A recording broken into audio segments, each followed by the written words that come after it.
So, good evening, everybody. We are pleased to begin a brand new chapter, Perek Nun Aleph, the 51st, which is on page Ayin Aleph, the 71st page in the original text. You can see right in the middle of the page.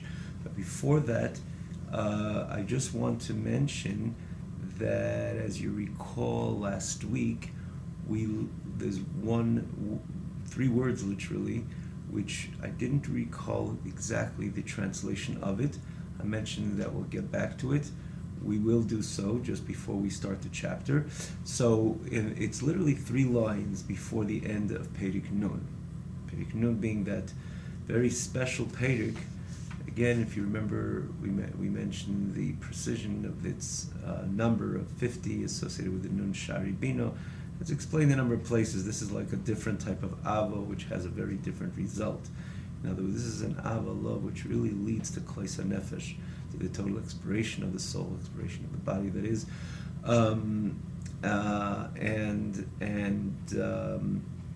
But yet the result is that the passion is turned literally like a 180 degree, precisely to be here and to disseminate the oneness of HaKadosh Baruch Hu in its maximum manner, that the entire world, this becomes the drive of that very person who had the Kleis HaNefesh, that the entire world should proclaim the Hashem Echad. Now, obviously we're not going to take any more time to explain the message. You can see it. It's a click away on the TanyaOnline.com website. We always mention it for newcomers, TanyaOnline.com. It's also, or namely, because it's easy to follow the class, just because the way it's built, the text is on a separate scroll bar than the class. The text, which is naturally very much explanatory in detail and articulation. And to follow the class with this rich text. It's something that becomes literally much easier to appreciate the Perek, because again you could simultaneously follow along accordingly. So too also we mention that all the time, that on the right side there's all the previous classes, this chapter and all the previous chapters for that matter, from the very beginning of Likutei Amarim, from the very beginning of Tanya. So also they open up in the very exact same manner. So this message, again, we said it in complete brevity, with complete brevity over here. I mean, what does it mean, Kleis HaNefesh? And then he turns around 180 degree. But again, we spoke about this as well in the past, what that's supposed to mean. But just before we begin Perek Nun Aleph, that L'chod Deidi, this is what it says, L'chod Deidi Likras Kala, and I didn't recall exactly what these few words mean and how does it fit into the message, but took another deeper look, or another look rather, and these words, the Alter Rebbe is saying L'chod Deidi Likras Kala. In other words, towards the Kala. Kala has the same connotation as Kleis HaNefesh, the complete the yearning of the soul to become part of the godly reality, which would physically lead to a expiration of the body. Now we ask the question, if it's mamish, what does it mean? The subsequent aveda, usually there's no subsequent aveda. We give the example of Nazav Avida, there was no subsequent aveda to know after Nazav Avida's experience of Kleis HaNefesh, but again we spoke about it then.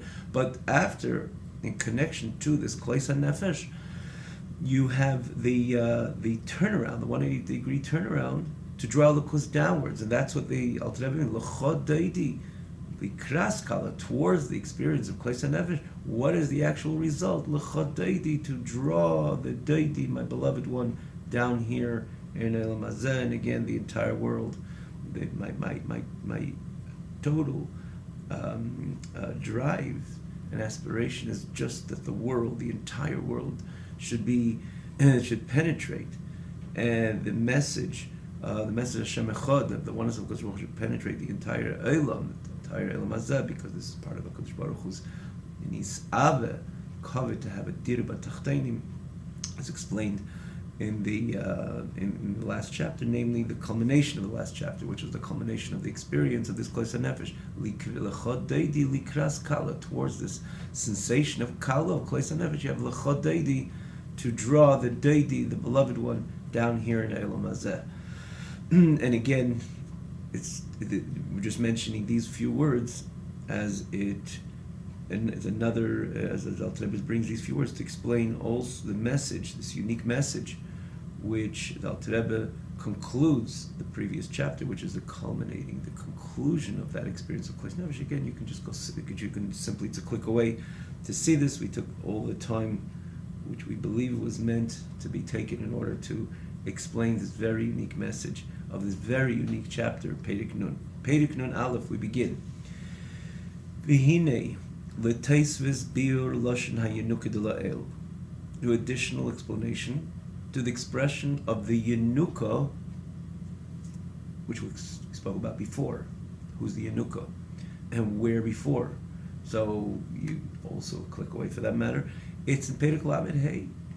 The 35th chapter, the Alter Rebbe brings the Yenuka. The Yenuka was a young child, like a Yinuk, which is usually the exact translation of a nursing child, but it wasn't exactly a nursing child, but it's a symbol of saying that it was a very young child, which in the time of the Tanoim, he was Megala, he revealed Seidus HaTeira, and it says a number of places that he was a child that usually they teach everybody Kol HaTeira Kula, the entire Torah, but before a person's born, Bo Malach, Malach comes and gives him a Sotri Al Piv.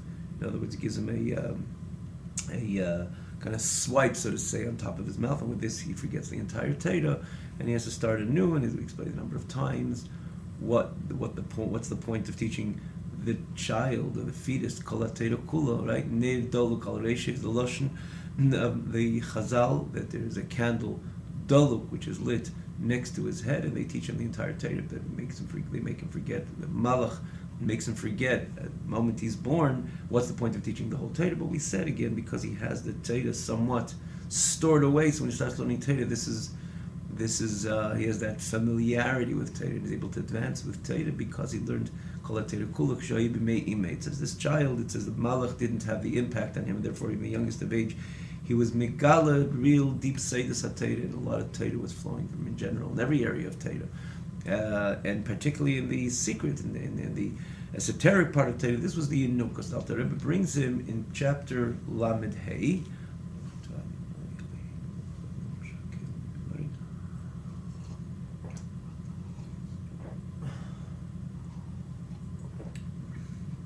In what context did the Alter Rebbe bring him in chapter Lamed Hey? So again, it's not fair to spend really much time on it because you can see it's a click away, the beginning of chapter.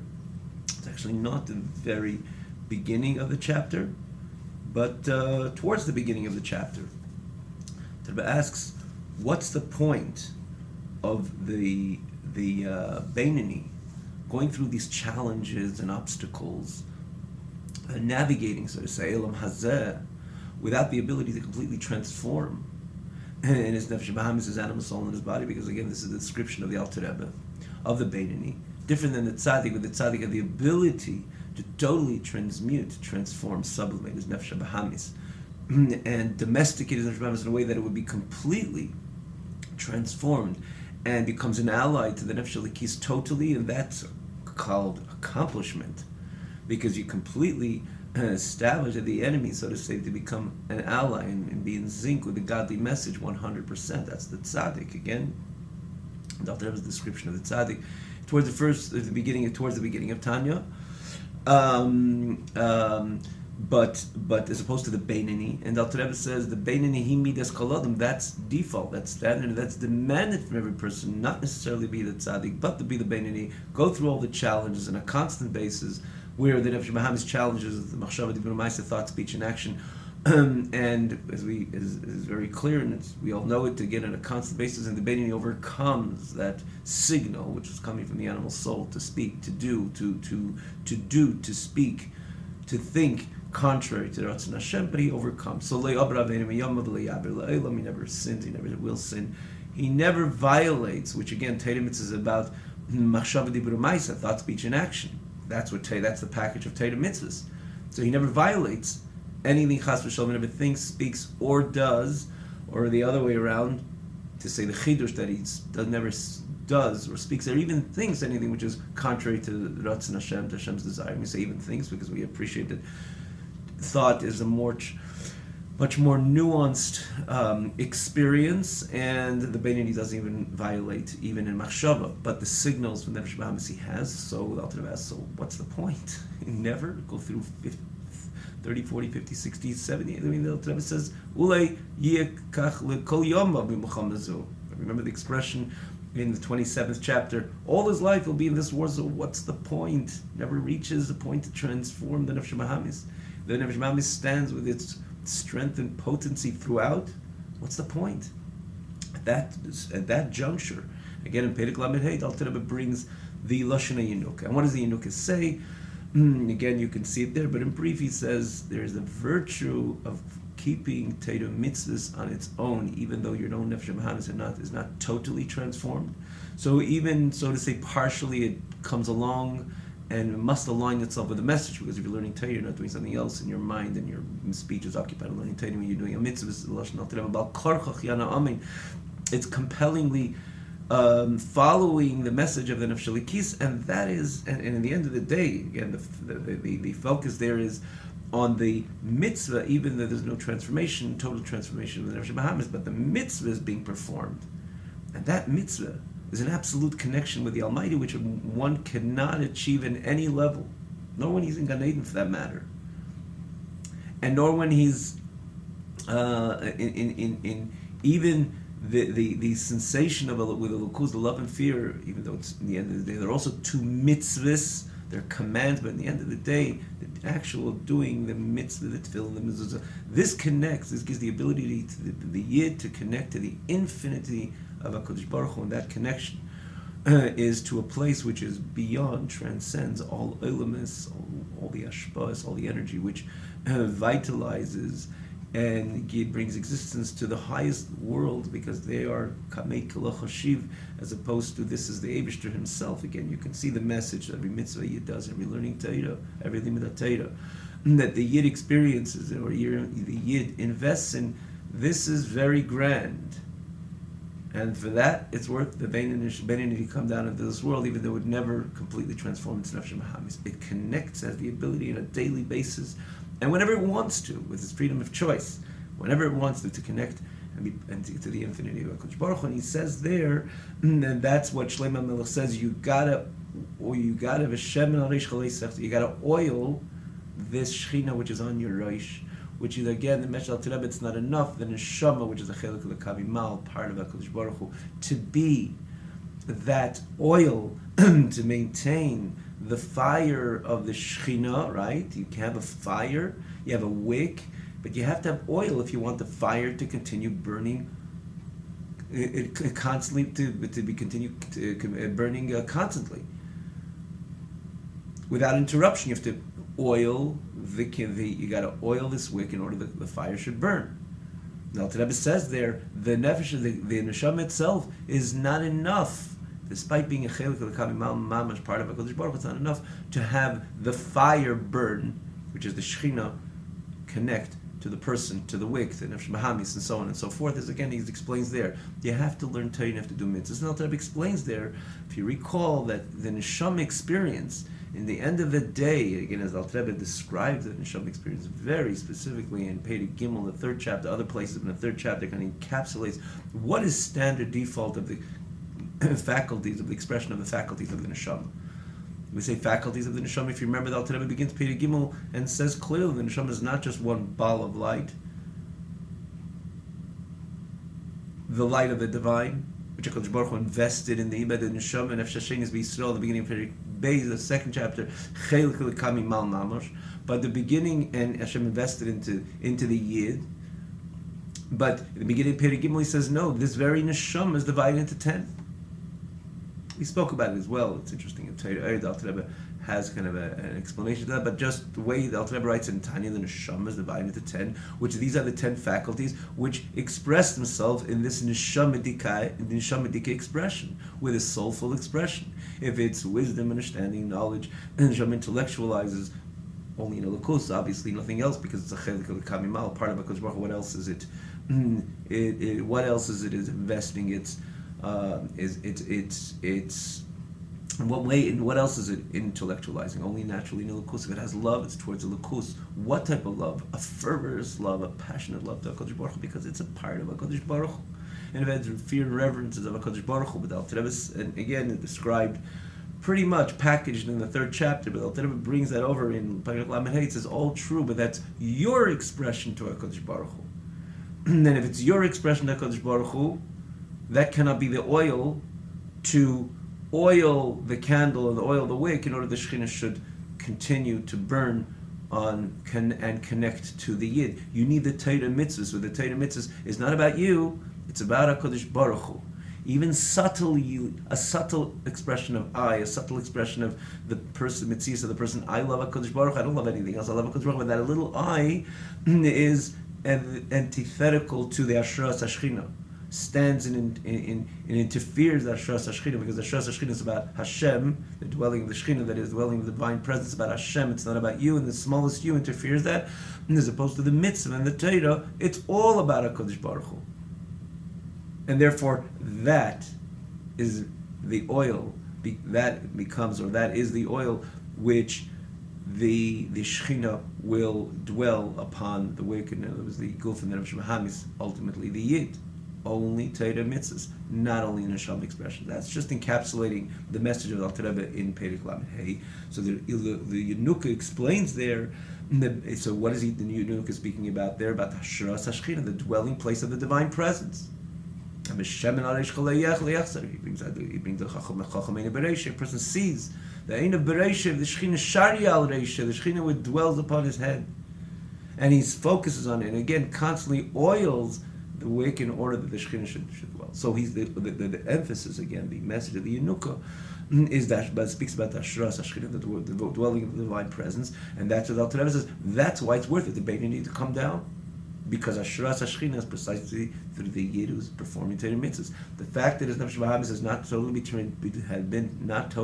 transformed and transmuted to Elokus, that does not interfere with Ashras HaShekhinah, because at the end of the day, is he putting on tefillin? Yes. Is he having mezuzah? Yes. Is he learning Torah? Yes. Is he learning a lot of Torah? Yes. Is he davening? Yes. All that is oiling the wick, rich oil, which keeps the Shekhinah constantly down here. Person, and by the person extends itself to whatever the person is involved with, whatever makes the Nefesh Bahamis, that wick, so to say, Nefesh Bahamis exist, and so on. Again, there's the message as the Alter Rebbe continues from Perek Lamed Hey and onwards. Here the Alter Rebbe begins Perek Nun Aleph, an additional explanation to the expression of the Lashon HaYenuka, the expression of that Yenuka, about Ashras HaShekhinah, dwelling of the divine presence. So Alter Rebbe comes in again with an additional explanation to that, which the Yenuka, again, the whole, the whole presentation of that Yenuka, but it's based on this focus of the message. And the Yenuka was about Ashras HaShekhinah, about the dwelling place, the dwelling of the divine presence. So to take, the Alter Rebbe extrapolates those words, or that message, that central message of Ashras HaShekhinah, and he starts explaining. So to explain firstly, lahavin tzas inyan Ashras HaShekhinah shahoyo sheisa sheida bebeis kodesh kodeshim.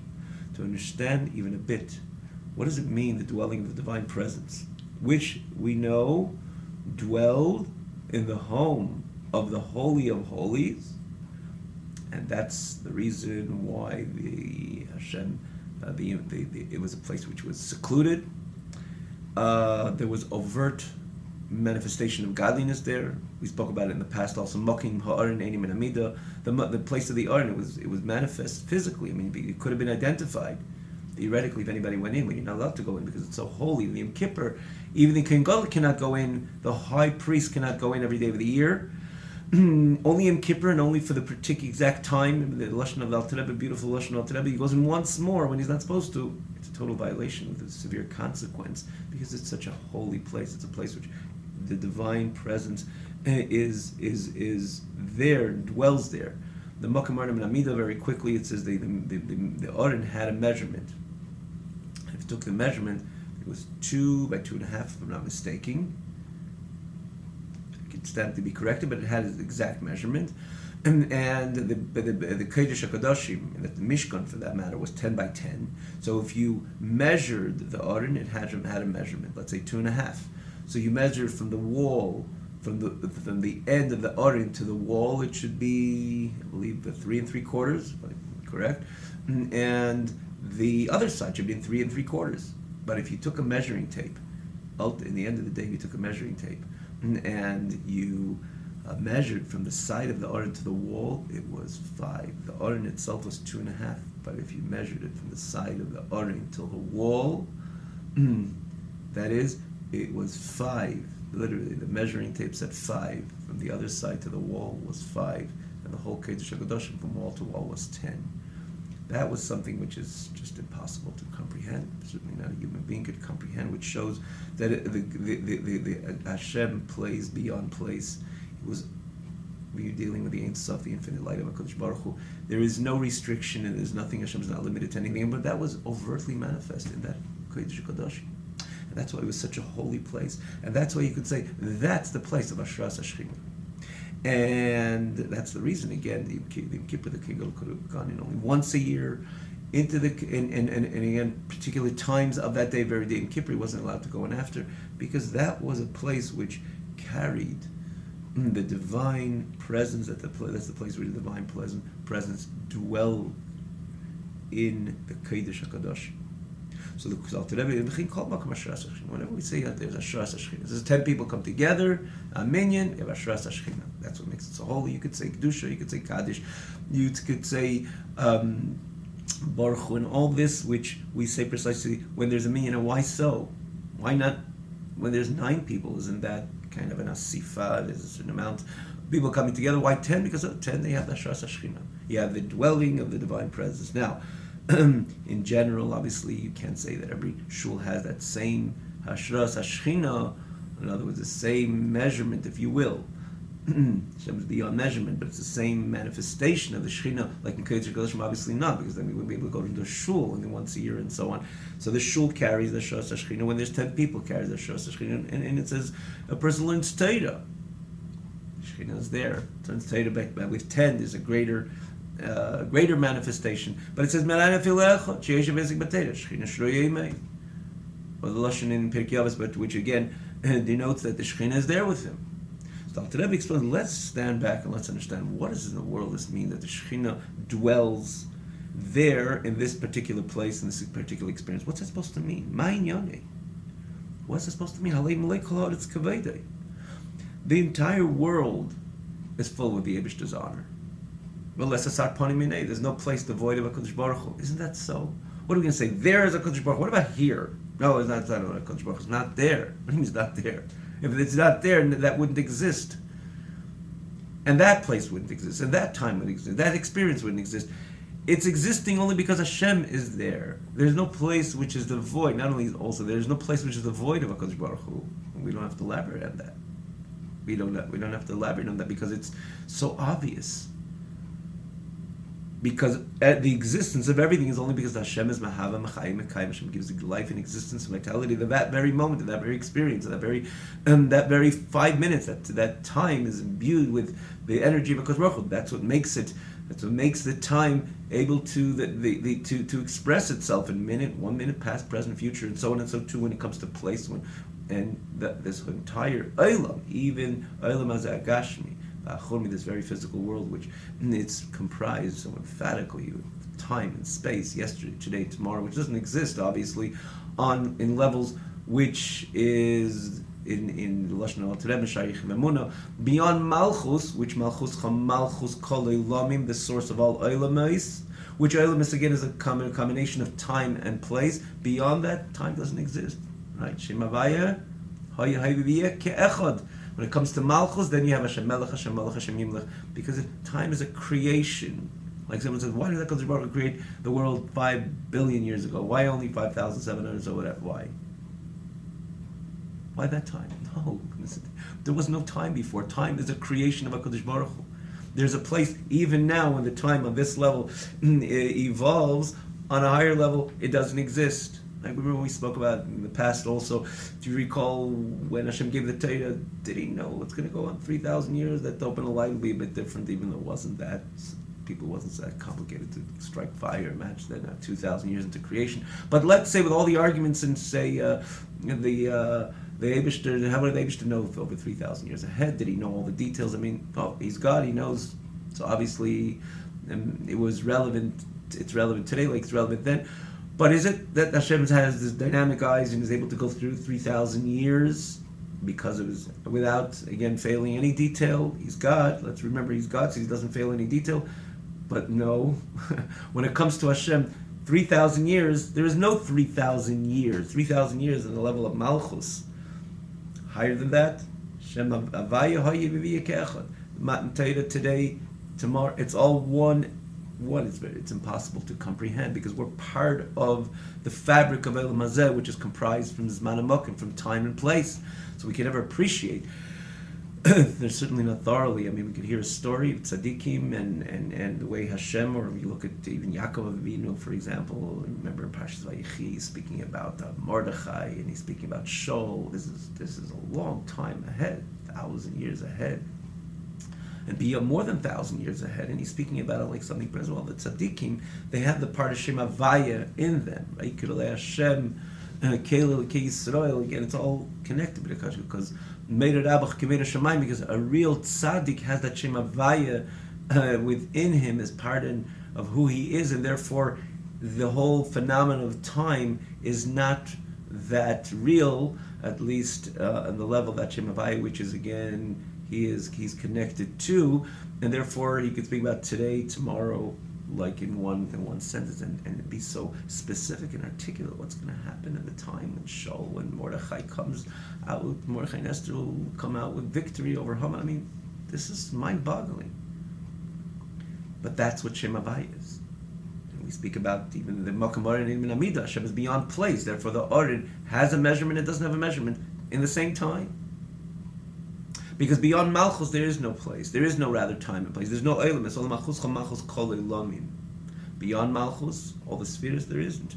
So when we speak about HaKadosh Baruch Hu, is in the end of the day, HaKadosh Baruch Hu is the one who created time and created place. And the only reason why they exist is because Malchus Malchus Kol Eilamim, because Hashem is constantly creating it. Not only something he created 6,000 or 5,000 so many years ago, he's constantly creating it. So that the fabric of even Elam Hazeh, even this very physical world, which has that stark confinement of time and place, here, there, yesterday, today, present, past, future, it's all because HaKadosh Baruch Hu is Mahav Mechayim Mekayim, is giving it life and existence every moment. So less asar paramina, there's no place devoid of HaKadosh Baruch Hu. So what does it mean, the Hashras HaShechina? That place you have the presence of the divine. The divine dwells in that place. The divine is everywhere. Place which is devoid of the divine. So what does it mean? So again, he calls the Lashon Yinuka because that was the central focus of the Yinuka, of the dealing with the Hashras HaShechina, the dwelling of the Shechina. So today it says, Ma inyonei, what is it supposed to mean? Less asar poni minei. There's no place devoid of HaKadosh Baruch Hu. Achayinyan. The idea of this is kidiksiv, like it says, umipsori echse eleka. From my flesh, I see God, literally. That's the literal translation. I'm able to identify God, which is a pasuk, which the pasuk, again, one of this explanation, the meaning of this verse is that from my flesh, from my experience, I'm able to see God. How can I see God from my experience? Simple is. It's Lashon again, and you could even you pick up on that expression at the beginning of Peri Gimel. If you find, the Alter Rebbe speaks about the neshama, it's comprised from 10 spheres. He says, why is the neshama comprised from 10 spheres?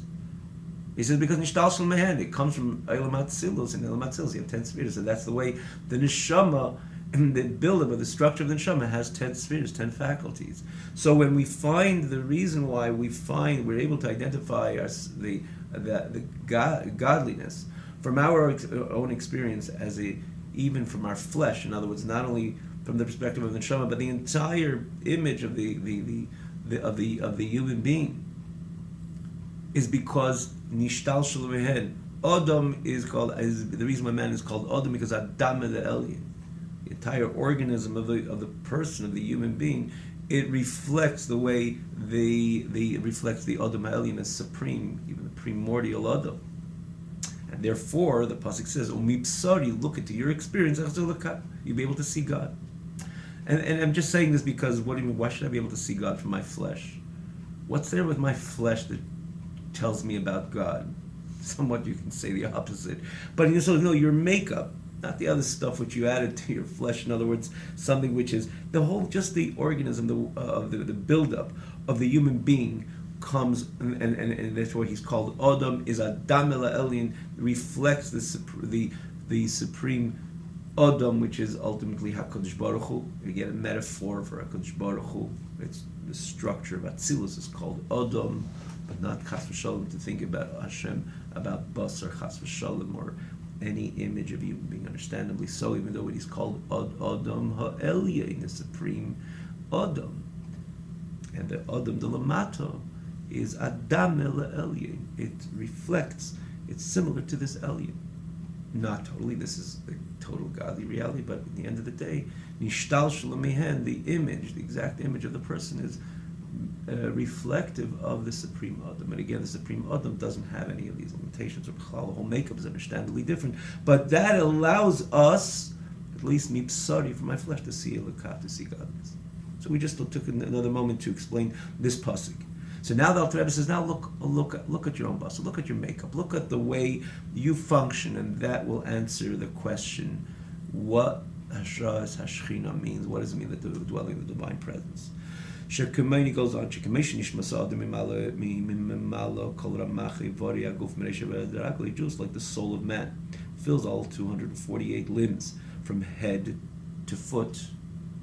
In the expression would usually be from head to toe. And obviously the Alter Rebbe says foot. We translate exactly the wording, but obviously he means from head to toe. The Afal Pikain, in other words, the neshama fills in, and not necessarily we're talking about the godly soul over here, just the vitalizing soul. We call it Nefesh Mahamis, Nefesh Achayunis, and the person's alive. What part of him is alive? Every part of him is alive. Take a look. Everything is in movement. Everything is alive. Everything actually has its own particular expression. Every limb has its own particular expression. But generally, you look at a person's alive, and you'll say, "Oh, you know what? His mind is alive. His mouth is alive. His eyes are alive. But the rest, he's sitting now." Whatever. So not everything. No, we know a healthy person. Unfortunately, when someone's not healthy, you don't see it. In other words, you know that at the end of the day, this is part of the structure of the human being, but nonetheless, because there's failures, certain limbs truly don't look like they're alive. The nefesh, the nefesh doesn't manifest. In other words, in a healthy way in that limb. Rahman al-Islam, God forbid, God forsake us, forsake everyone.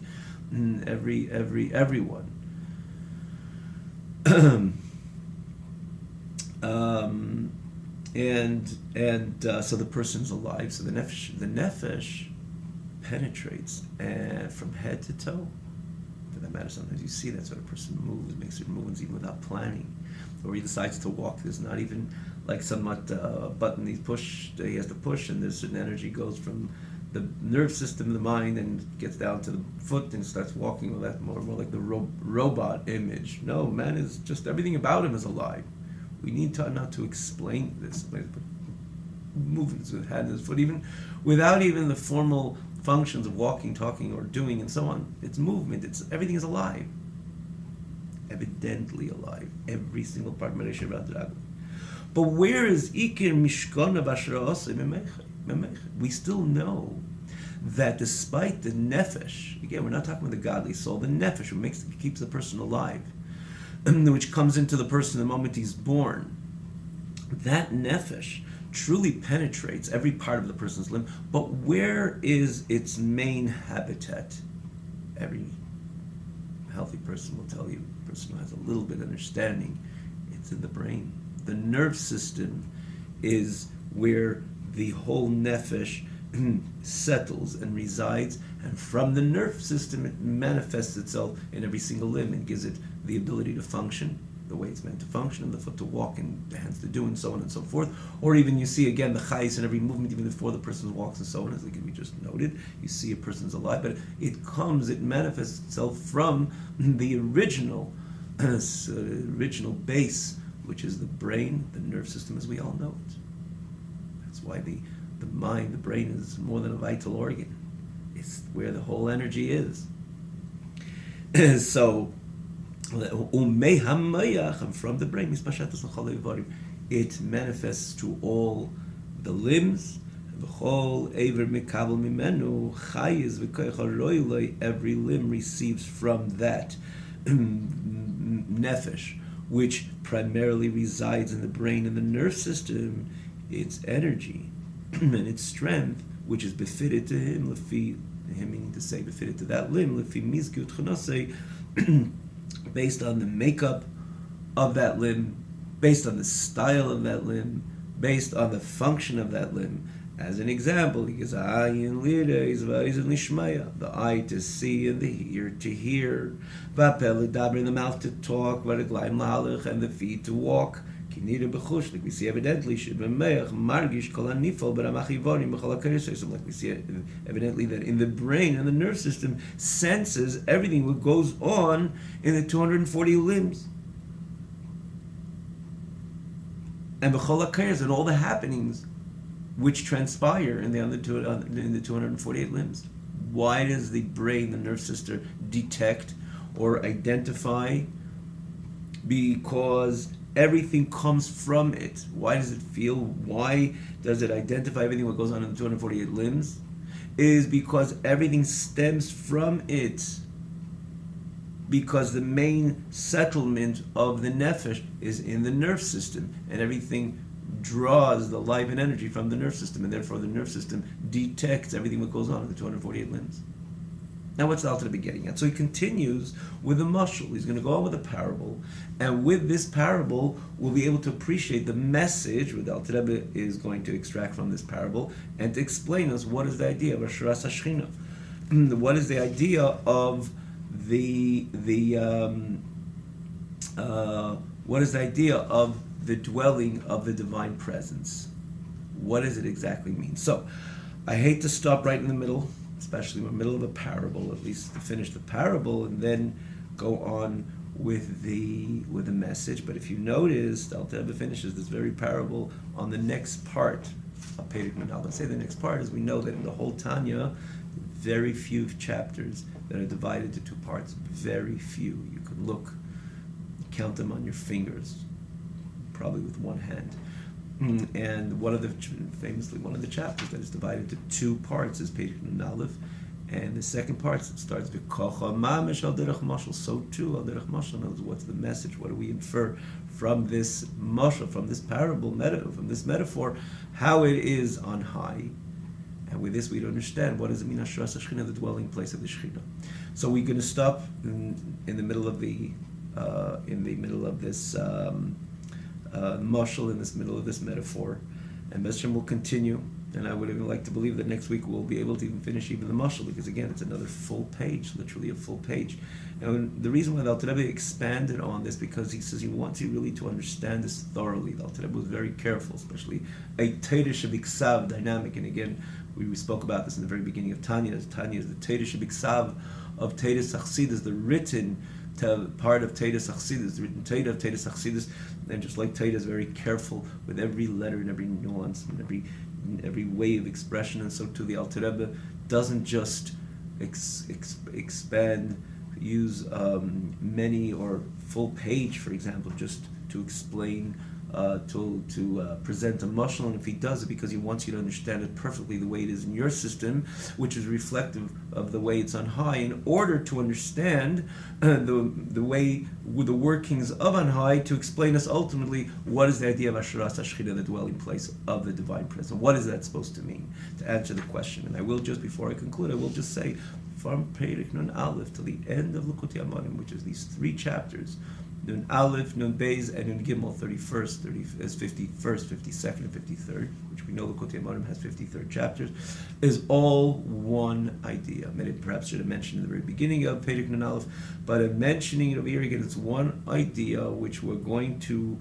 appreciate a Tosfos beer, an additional explanation of the expression of that famous Yanuka, which will shed a lot of light and perspective of the Avodah of the Yid, of the service of the Yid in Olam Hazeh, and it'll enrich this very service, and again, a new wave, a new perspective, which the Alter Rebbe felt it was very important to tell us about it, and to conclude the entire Likutei Amarim with it. As we'll go on, we'll appreciate it more and more. Be'ezus Hashem Yisbarach. Have a wonderful night.